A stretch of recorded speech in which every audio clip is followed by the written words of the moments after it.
抽丝剥茧，还原案件真相，探索人性真假善恶，大案纪实。案子呢，来讲宁波的一桩婆婆雇凶杀媳案。2016年2月16号早上7点左右，浙江宁波慈溪还沐浴在喜庆的过年气氛之中。早上早早起床的阿华呀，出门呢准备健身去，在昏暗的1楼隔空层发现了一个人体模特，随手呢就拖到了大树边。负责打扫的老婆婆正好路过，一看这模特，这身上怎么有血呀？顿时就吓了一跳。哎呦，我的天哪，这不是塑料模特，出了人命了。死者呀叫赵阳，当年呢34岁，是当地一家医院的护士，刚搬来这个小区居住。经过法医鉴定，他的腹动脉跟下腔动脉断了，就算当场发现了也救不回来。随着警方调查，真相浮出了水面，居然呢是他的婆婆张兰芝雇凶杀害儿媳妇儿。那么这对婆媳之间到底有着什么仇什么怨呢，让他下了如此的狠手呢？来说说赵阳的婆婆张兰芝，当年59岁，因为家里边穷，刚懂事没多久的时候啊，就被亲生父母呢送给别人了。幸运的是啊，养父母把她当成亲生女儿一样疼爱。初中毕业之后，张兰芝到供销合作社工作，后来呢也结婚了，她的丈夫叫吴佳丽，并且生了一个白白胖胖的小男孩，取名叫吴东。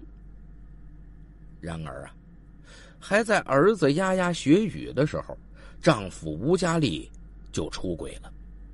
丈夫的出轨给张兰芝是当头一击。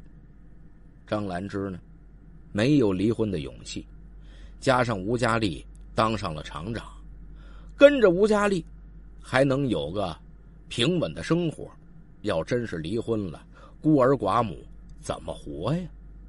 于是他选择了忍受。对婚姻的彻底失望，让张兰芝把全部的感情和精力都倾注在了唯一的儿子身上。她每天都跟儿子一块儿睡，同时她也把儿子当成报复丈夫出轨的工具，坚决不允许丈夫接近儿子。甭管什么时候，只要看见父子俩在一块儿，她就会和吴佳丽吵得天翻地覆。邻居们说了，经常看见吴佳丽一个人在小区里边晃悠，形单影只的。日子呀这么一天天过去了。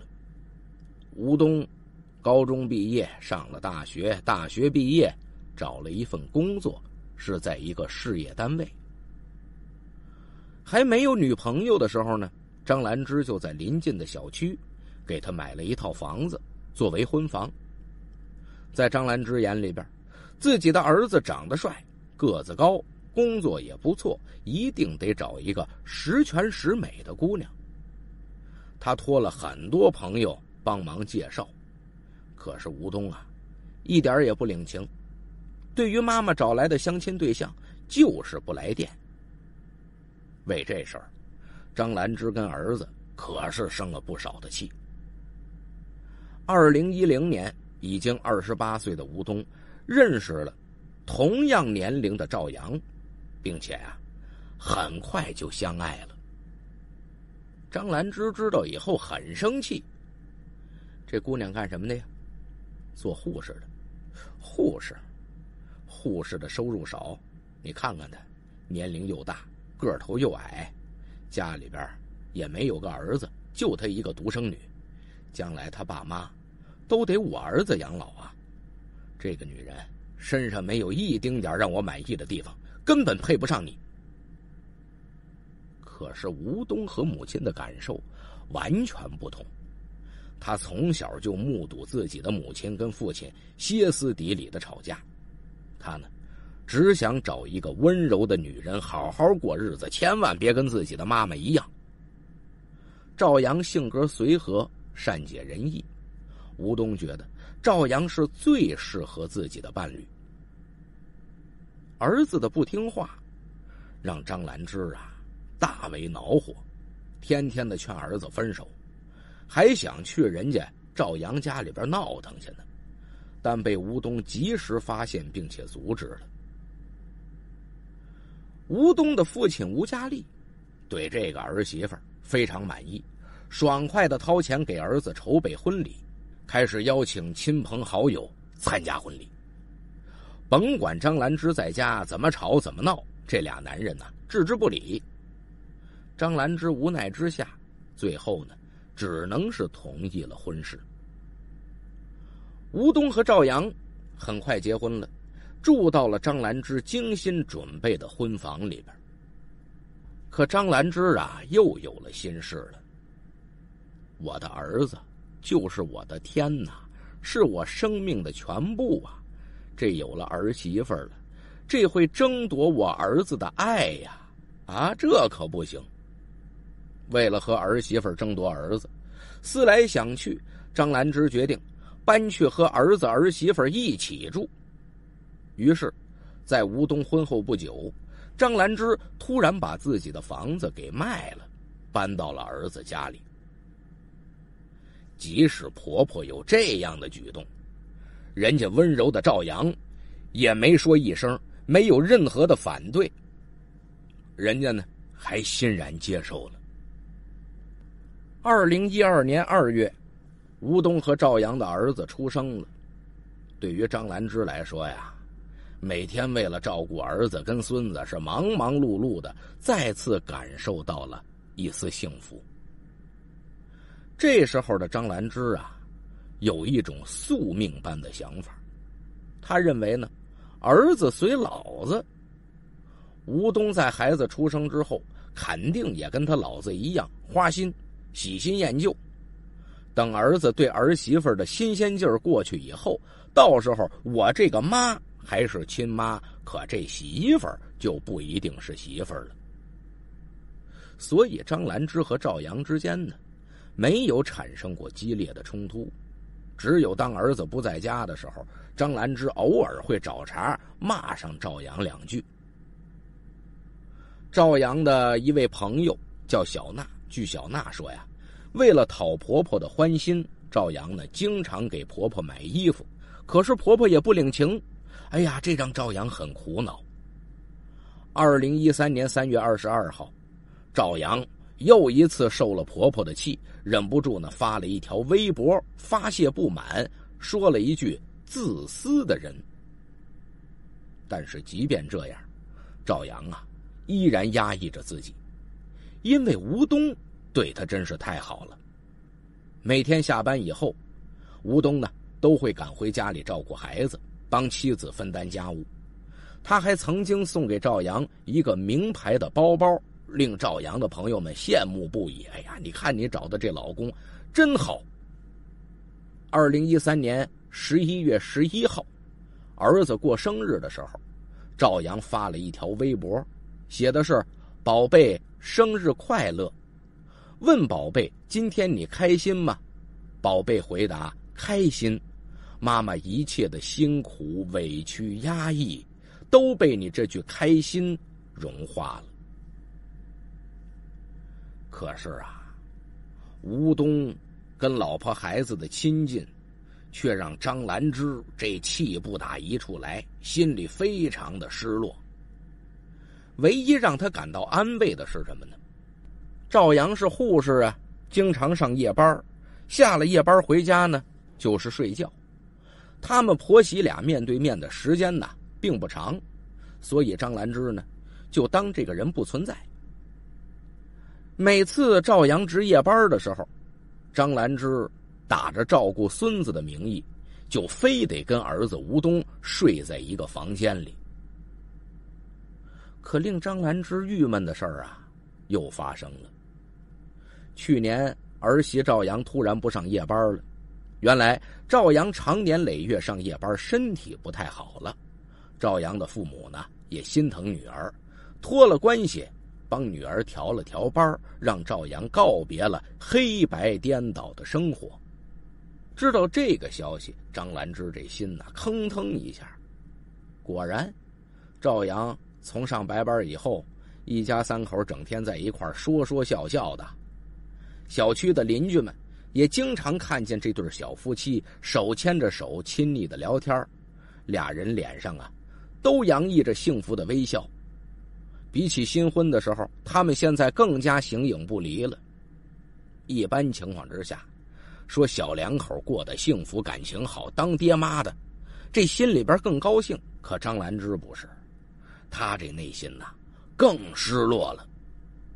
张兰芝呢就做了一个让人匪夷所思的举动，她竟然偷偷的跑到赵阳工作的医院，拐弯抹角的在那儿恳求护士长，说能不能让赵阳继续上夜班啊？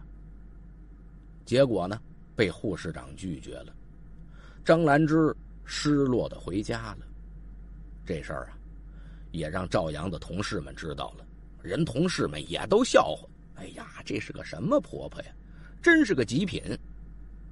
很快赵阳和赵阳的父母知道了张兰芝的做法，全家人都很生气。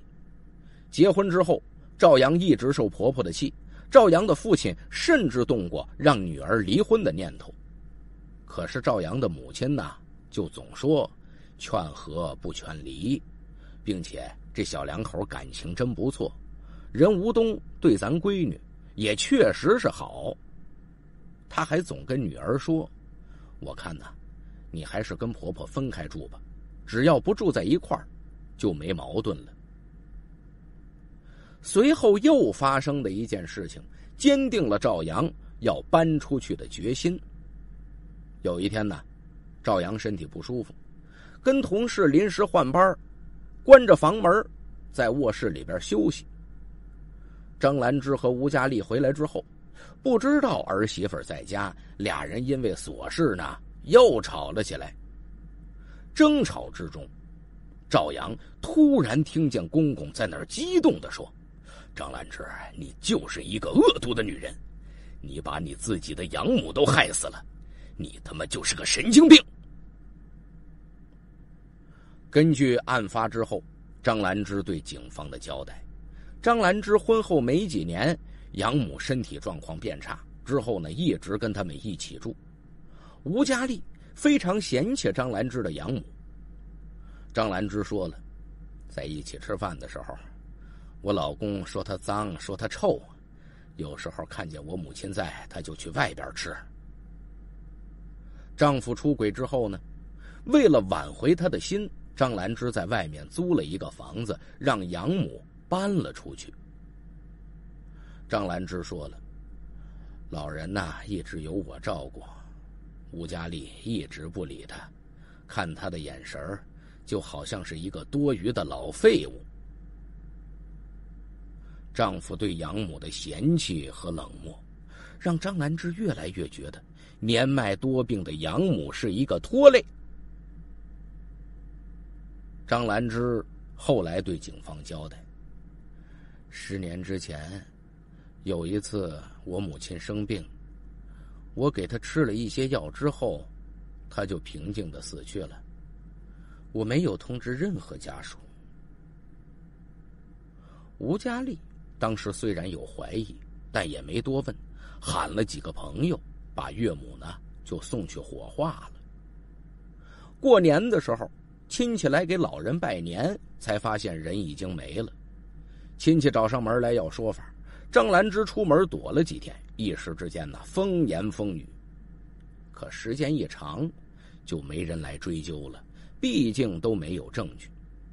但是吴佳丽从那儿之后更加疏远张兰芝了，而且认为她有神经病。赵阳知道婆婆的秘密之后，心慌意乱，没想到婆婆是这样一个人。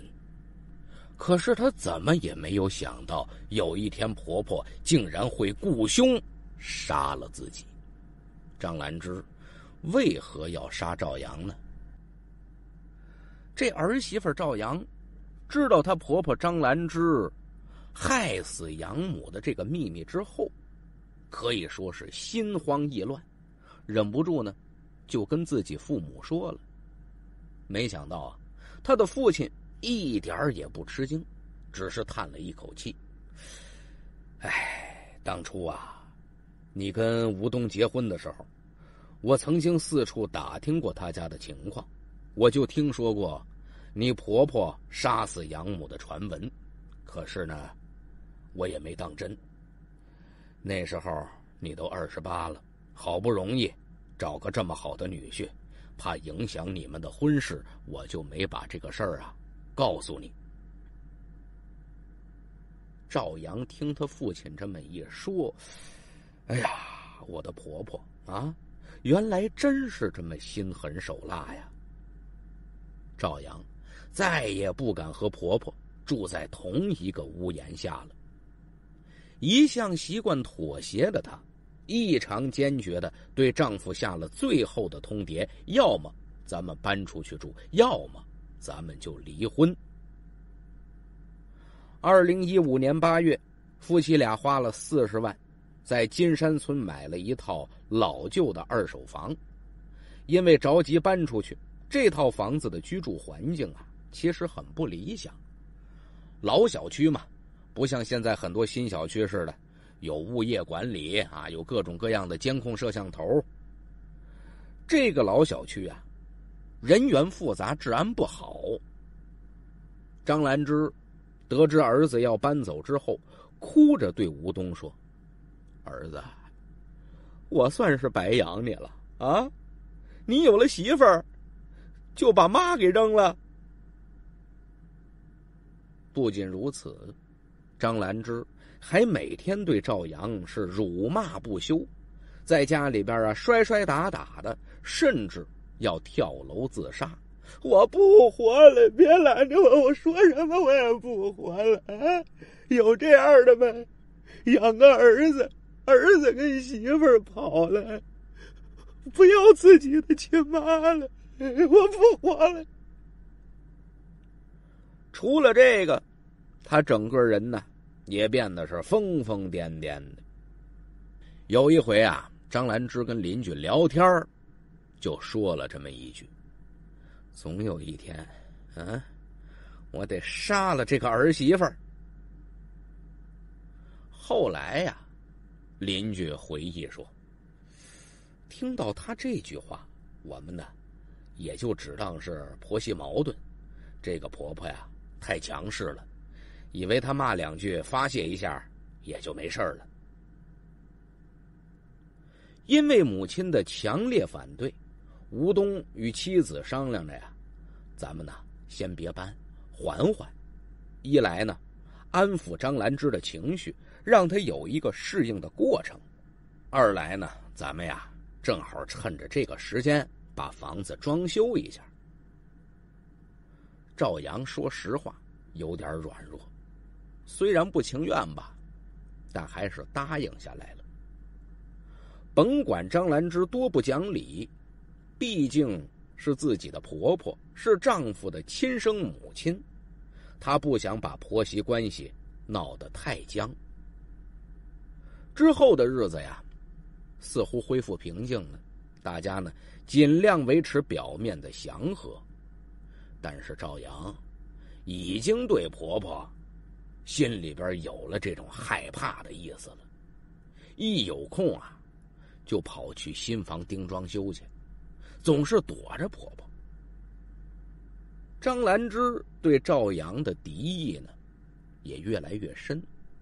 一方面她恨这个女人抢走自己的儿子，另一方面从儿媳妇着急搬家和总是躲着自己的举动来推测，她确定一定是自己和老公吵架的时候被赵阳听见了自己杀养母的秘密。张兰芝这时候就又多了一重心事。这赵阳要是把这事儿告诉我儿子，那我在我儿子心里的形象就全毁了，我跟我儿子还不得反目成仇啊。赵阳现在成了张兰芝的眼中钉、肉中刺。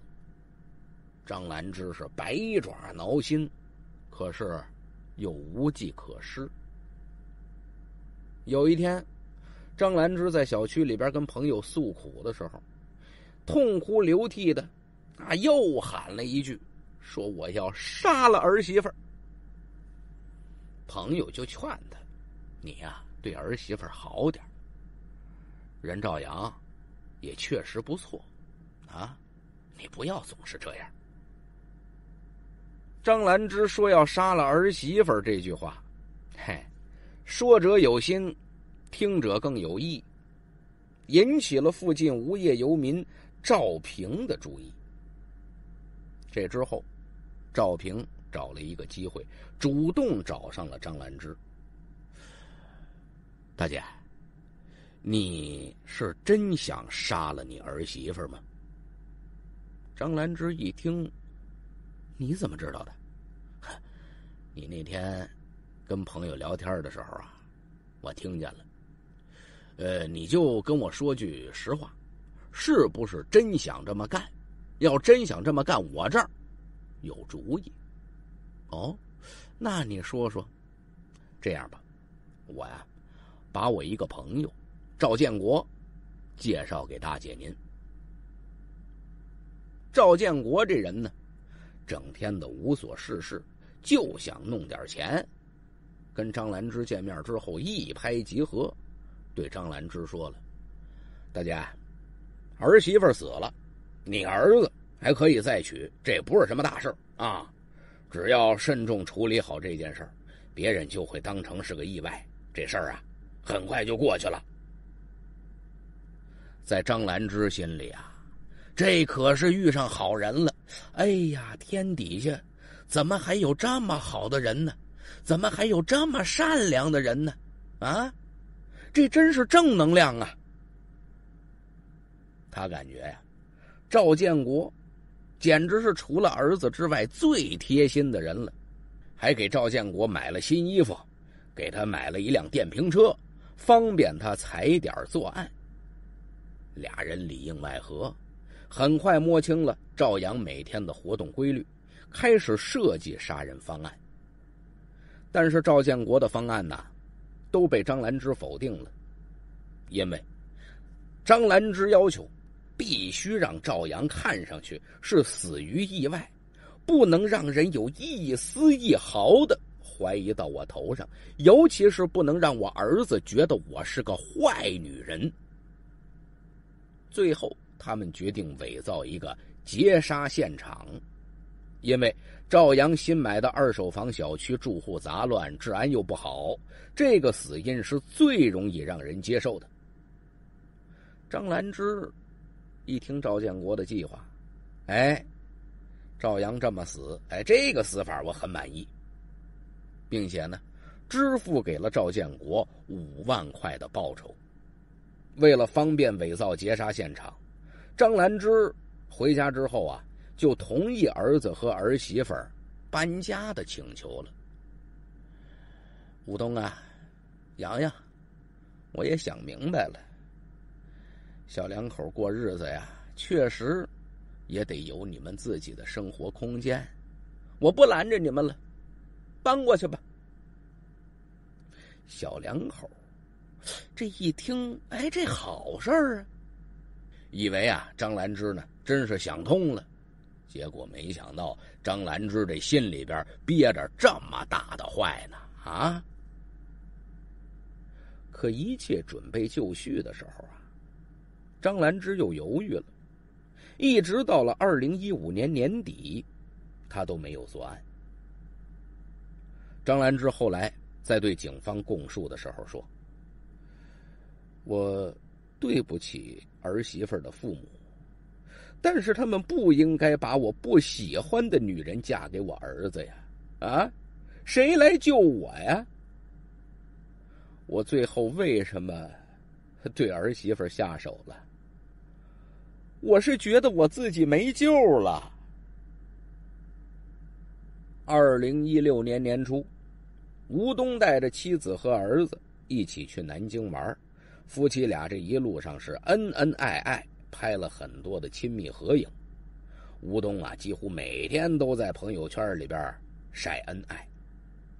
一直关注儿子朋友圈的张兰芝，哎呦，这心里边甭提多拧巴了，怒火中烧啊，恨得牙痒痒。你看这女人臭不要脸呐！她怎么能跟我儿子搂搂抱抱的呢？只有我才能跟我儿子搂搂抱抱。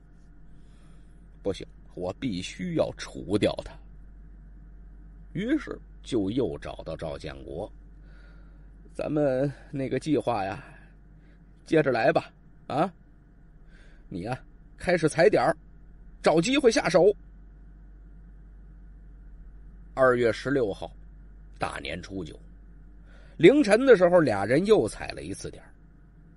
早上6点多，趁着吴东不在家，张兰芝和赵建国一块儿来到了赵阳家楼下。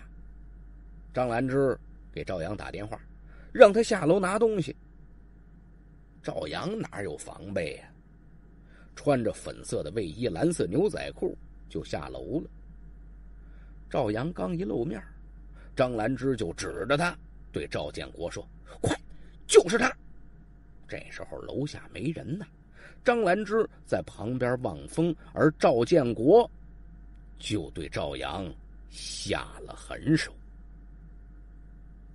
为了怕路过的人发现呢，张兰芝呢还帮着赵建国把尸体抬到了1楼楼道比较隐蔽的隔空层下。之后呢，赵建国就跑了。张兰芝整了整衣服，很平静的上楼抱着孙子就回家了。换好衣服之后，还领着孙子去菜市场买菜呢。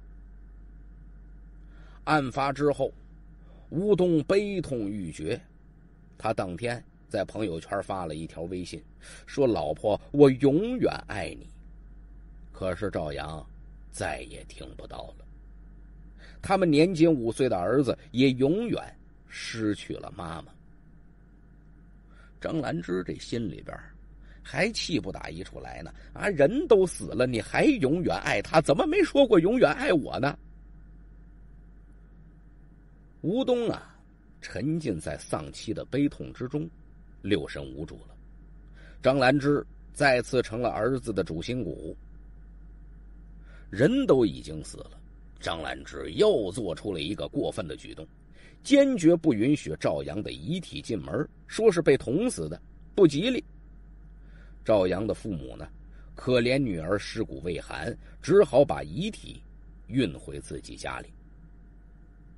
然而，就在张兰芝沾沾自喜地认为可以像当年害死养母那样轻松过关的时候，警察却迅速地将他抓捕了。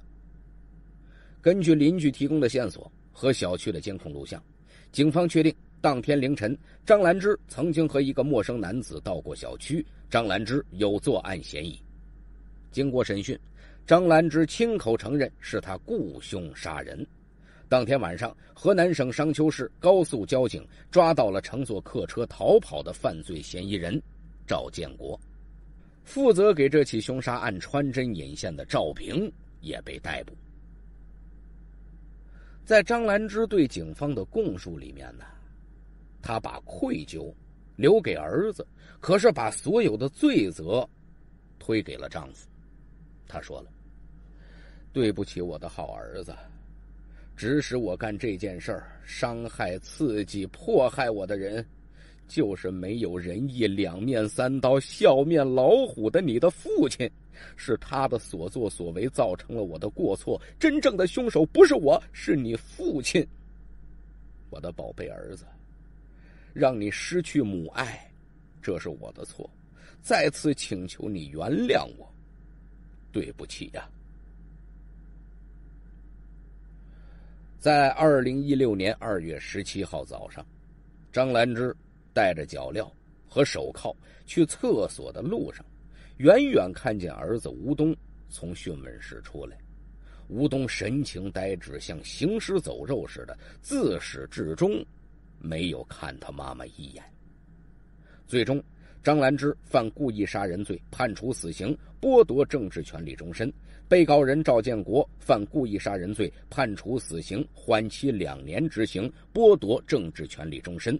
另外，将凶手介绍给张兰芝的介绍人赵平，也因犯故意杀人罪被判处有期徒刑8年。